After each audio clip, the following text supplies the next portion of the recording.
Cześć pokututa, Krista Kręko, jak Oskar. Yes, I bet you have.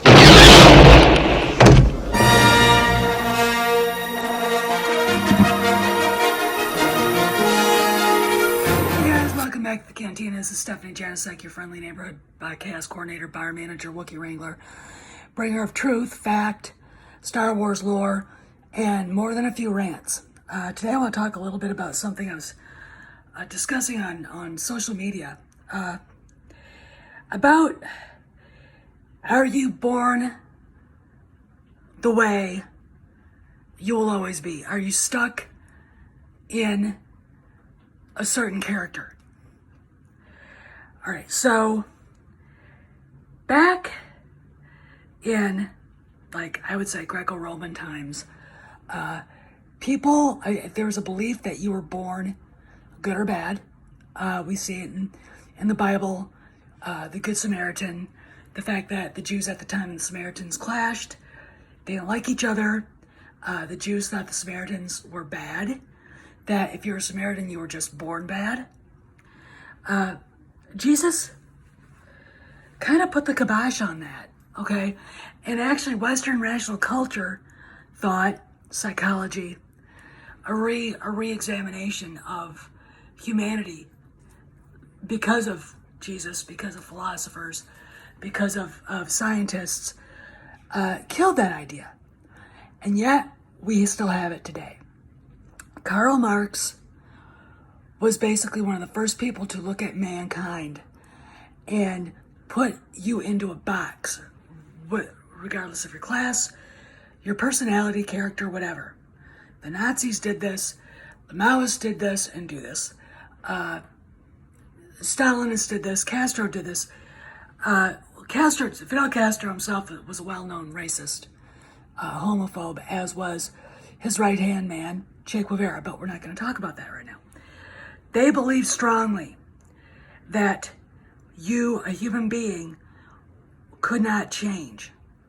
This is Greco-Roman philosophy, but it also serves for people that believe in a nanny state, that believe in utter control of humanity. It serves their purpose, because if you convince human beings, if you are convinced that a human being, as he ages, as he grows up, as he becomes an adult, can never truly become an adult, will always be a criminal, will always be bad, will always be good, and you eliminate the idea of free will, you therefore have a chance to control him. How does this reflect in fiction? Well, the writings of J.R.R. Tolkien, C.S. Lewis, St. Thomas Aquinas, prove otherwise. Psychology proves otherwise. This idea that you are stuck in a moment for the rest of your life because of class, because of heritage or lack thereof, because of character, what you do for a living, who is nihilistic. But if you look at the ancient times where this idea first started out, the value of a human life wasn't much. Go back to the Romans, and you'll see the brutality in all its glory. Look at, for a good kind of synopsis, it's not the truth of the history of Caesar and Brutus, but go watch the HBO series Rome, the first season. You'll see how it meant so little to other humans. Okay, this is where all this came from. And oh, by the way, if you want to see fascism, the first fascists, Roman emperors were pretty goddamn good at it. Okay, from me to you. All right, so let's talk about this. How does this pertain to Star Wars? As in the United States, in the United States, because really this only happens here, a person who is born without family, without legacy, without heritage, has the ability, if he wants, to rise up out of it. Okay? No one is born inherently bad. Every human life is born with the chance to do good or evil. The left eliminates free will because You're just programmed to do something, okay? And this is where we got it in Star Wars. Han Solo in the OT, when you first meet him, is a scoundrel. Leia accuses him of that. But really, when you start to peel back the layers of his character, you realize that's a mask for self-preservation, not only physically, but emotionally, to keep himself distant from other people, because regardless of his origin story, something happened to the guy that drove him to self-protective mode. Don't trust anybody. You're in it for the money. Don't stick your neck out for anybody. All right? But if you look at his relationship with Chewie, this is a vastly different persona than what you get with everybody else. Okay? This guy grew up in a hard life. The only person he trusts is Chewbacca. When you look at A.C. Crispin's novels, and I don't have them up here with me, they're over there. This is a kid who grew up an orphan.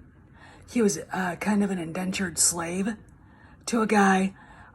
He, after seeing the fighter pilots in Coronet City, all he wanted to do was get out of where he was. The dream, all right? The hope to go and get out of where he was. He escapes, but not without losing the one person in his life that gave a shit about him, that gave a damn. Dulana, the old Wookiee cook. All right, she takes a blaster shot that was meant for him as he's escaping from Gary Shrike. It's the first time, it's not the only time, but it's the first time we see Han facing with the reality that relationships that mean something are not always permanent, that people do die, okay? Self-protective mode comes in. He gets to where he's going. He meets a girl named Bria Theron, helps her escape. She's the daughter of a wealthy Corellian family, and they go back to her family where they have to escape again. He ends up in Coruscant. Left, she leaves him. She leaves him enough money to get to the academy tests, and he passes with flying colors. He's self-taught. Again, this is something the writers who've written for Star Wars right now don't understand. But this is essentially an American story. It's a story of Western culture. It is individuality itself, okay? And now we know what his story is. He saves Chewbacca from being killed and gets court-martialed and kicked out of the Imperial Navy after a good record. All right, we know what happened. So, when Luke and Leia meet him, he is pretty much stand back, you know? But he gets dragged into their world because they're so earnest and so idealistic. And they really believe in what they're doing, fighting the Empire. If you want to look at an interesting character, it's sort of a kind of his female kind of court, you know, when Jin says, after Saw Gerrera says, how can you stand to look at, you know, the Imperial flag flying everywhere? She says, it's not so bad if you don't look up. That's also Han Solo. You know, he's the freest man in the galaxy. He doesn't owe the Empire anything. You know, anybody. And, you know, any allegiance. Okay. Money, yeah. Allegiance, no. He gets caught up with the Alliance because of Luke and mostly because of Leia. This is where that decent man who, as a little boy, wanted to be a fighter pilot, he wanted to be a respectable person, starts to emerge. Leia's got him wrapped around her finger and she doesn't know it. He doesn't like it, and he's right. She's wrapped around his finger and she doesn't like it. And this is where the clash comes in. But you can't have one without the other, okay? She has, if you look at the end of A New Hope, the medal ceremony, and Han and Luke both turn around to face the crowd with their medals. Leia's on a pedestal. Her two champions, her man and her brother, are in front of her. Okay? Is Han really a scoundrel? No. Why did he do this? Why was he a smuggler? Why was he a pirate? Because after getting out of being kicked out of the Navy and court-martialed, the only jobs he could get as a pilot was doing what he was doing. Okay? The Empire forced him into a place that he couldn't get out of because of what they perceived was a wrongdoing on his part. Okay? Again, can a leopard change his spots? Well, apparently he can, and he did. Now, let's go into a Disney canon. We have selfish Han Solo in Bloodlines, even though Leia's more selfish than he is. This is written by Claudia Grey. Man-bashing Claudia Grey. We have Not So Sure, Stunted Adolescent Han Solo by Daniel Jose Older.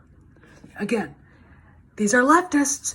They don't understand the road to adulthood, because if you just look at their photographs, you realize they quit growing in wisdom and going into adulthood at about the age of 18. Which is like, so if you look at their pictures, you see that.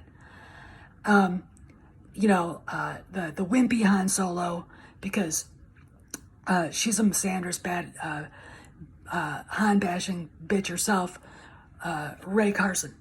Okay, this is where you get that. They've got the idea that once what you're perceived as is who you are. And that's not the case here, okay?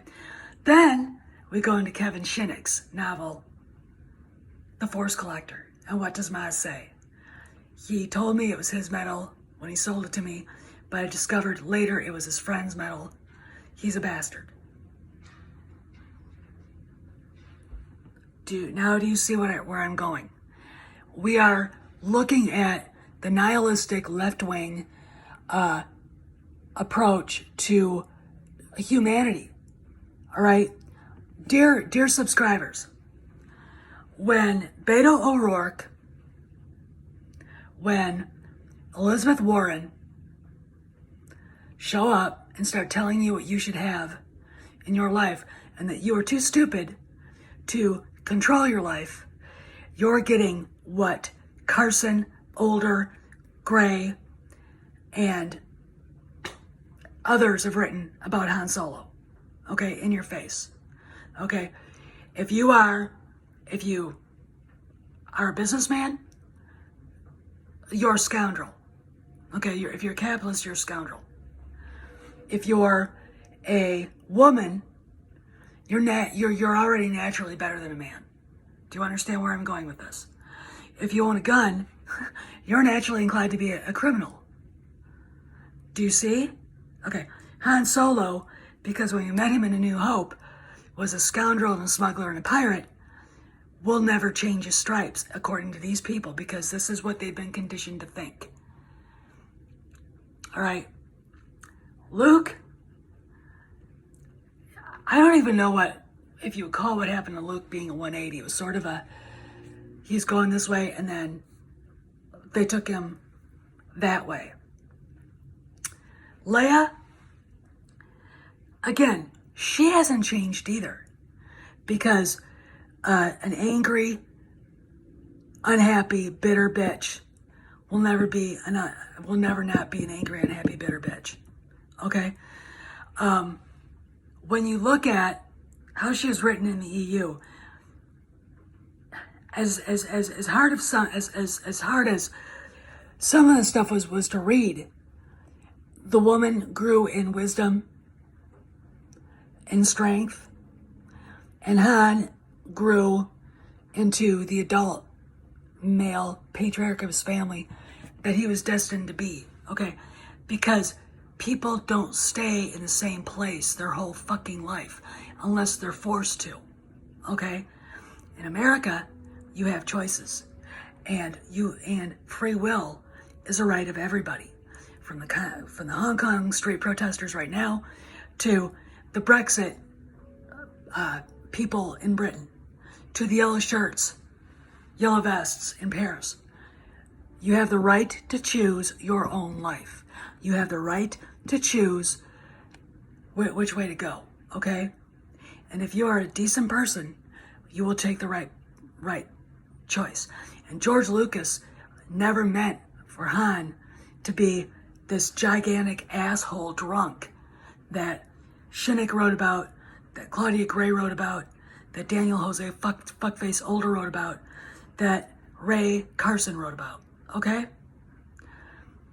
And I'm going to tell you who's to blame. The woman who runs Disney Publishing for Star Wars, Jennifer Heddle. She is on Twitter at Jen Heddle. If you want to ask her why she thinks it's cool to bash Han Solo and Luke Skywalker, why she called Luke Skywalker a moron and attacked him on Twitter, be my guest, because I have. Does she deserve her job? No, not if she's going to use her job to stump for third-wave radical feminism and the destruction of men in general and white men in particular, the traditional family. No, she doesn't. She's not a good fit for Star Wars. None of these writers are, okay?